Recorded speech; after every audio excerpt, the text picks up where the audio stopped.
The video you are about to see was produced in 2004 by a British group. Although it addresses subjects which are more familiar to Englishmen, we are distributing this to Americans to show the close parallels between the development of the European Union and the development of the North American Union. Please remember as you watch that American law is based on the Magna Carta, habeas corpus, the British Bill of Rights, and the British common law, and other foundations of English jurisprudence. After this presentation, I will return to highlight briefly the developments in North America that correspond to the European Union.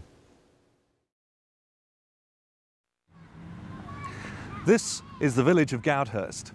It's been said that if Kent is the Garden of England, then Goudhurst is the Garden of Kent. The English way of life has gone on here for centuries. But is all that about to become a thing of the past? In 1996, chairman of the British Referendum Party, Sir James Goldsmith, circulated copies of a short film documentary to millions of households across the country. Frustrated by the lack of mainstream press coverage over what he saw as the dismantling of British sovereignty and independence by colluding politicians, Sir James's wake-up call to the people of Great Britain was stark and shocked many. The plan is to create a federal European superstate. Into it will be merged up to 25 ancient European nations, including our own. This new country, called Europe, will have one parliament, one government, one court of justice, one currency, one flag, and one anthem. Today in Britain, all three major political parties miraculously appear to agree at least on one thing. They believe in the destruction of Great Britain as an independent nation. They believe an integrated Europe makes sense, that it is the modern, forward-thinking way to go, that it would prevent any chance of a third European war. Unfortunately, nothing could be further from the truth.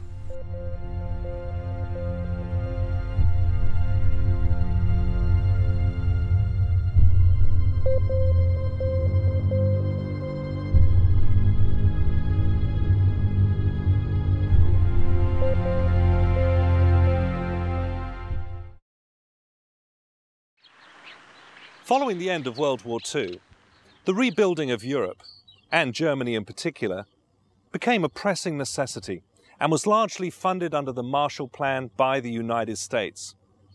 Both Washington and London saw the rapid stabilization of the continent after the war as essential in order to prevent any incursion into Western Europe by the new enemy to be feared, the Soviet Union. The European Union officially began life as the European Coal and Steel Community in 1951, a modest industrial cooperation between France, Germany, Italy, Belgium, Luxembourg and Holland. 6 years later, in 1957, the Treaty of Rome was signed by the 6 participating coal and steel community nations, declaring its goal as the ever closer union of the peoples of Europe. The Treaty of Rome went far beyond launching just a common market. It established the fledgling apparatus for an idealistic new superpower. This new entity was given an existing and unsettlingly familiar name: the European Economic Community. Britain was invited to submit yet another application to join the EEC. This time, Edward Heath, now as Britain's Conservative Prime Minister, signed the Treaty of Rome and took Britain into the common market on New Year's Day, 1973. Responding to deep concerns within his own country that joining the EEC would compromise Britain's national sovereignty and independence, Heath sought to reassure the British people in a government white paper. He wrote, "There is no question of Britain losing essential national sovereignty." The master plan, of course, was well known to Edward Heath, Lord Hailsham and their colleagues in Brussels. It was the eventual creation of a new European superstate out of 25 existing nations in Europe and Scandinavia, and Britain was going to be part of it. From 1973 onwards, the slow but consistent transfer of power from Westminster to Brussels through successive treaties our own politicians signed became known as the acquis communautaire. It was nicknamed the ratchet, for once powers had been given to Brussels by the member state, they could never be returned.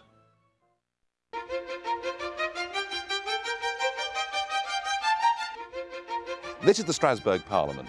It was built in 1999 at a cost of £300 million. It is open for only 4 days every month.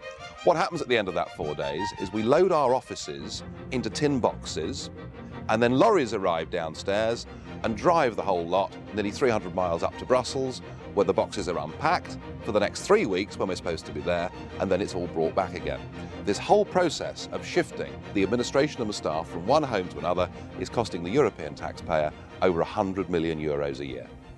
Why a country which has been independent for 900 or more years would ever wish to involve itself in such political chicanery and nonsense. Only now have we got just about 14 or 15 months before they rivet on us a pan-European constitution which would be superior to our own splendid constitution, one which is the pride of the world and pioneered the way for sensible living.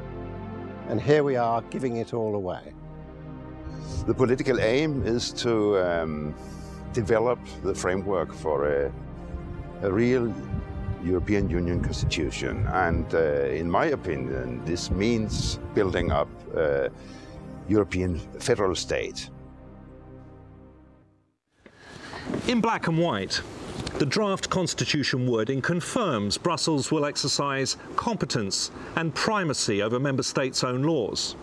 For the British, this will mean being stripped of any remaining independence, losing control over our foreign policy and armed forces, the handing over of our legal system and law enforcement to the European Union, the scrapping of the pound sterling to be replaced by the euro, the handing over of our remaining currency and gold reserves to the European Central Bank, and the total regulation of British domestic and international trade by the European Union.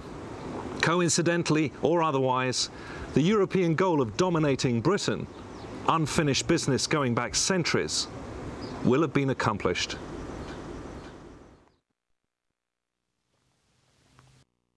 Most have already noticed that the job of running Britain is increasingly being carried out in Brussels not by British politicians, but by unaccountable foreign committees most in this country have never even heard of, let alone voted into power.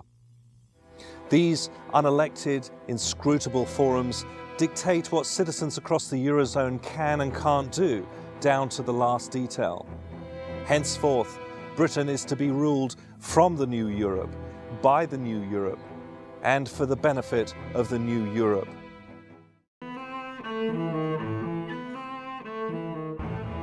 Lindsay Jenkins worked as a senior civil servant in the British Ministry of Defence for almost 10 years and spent a further 10 working for British and American investment banks in the City of London.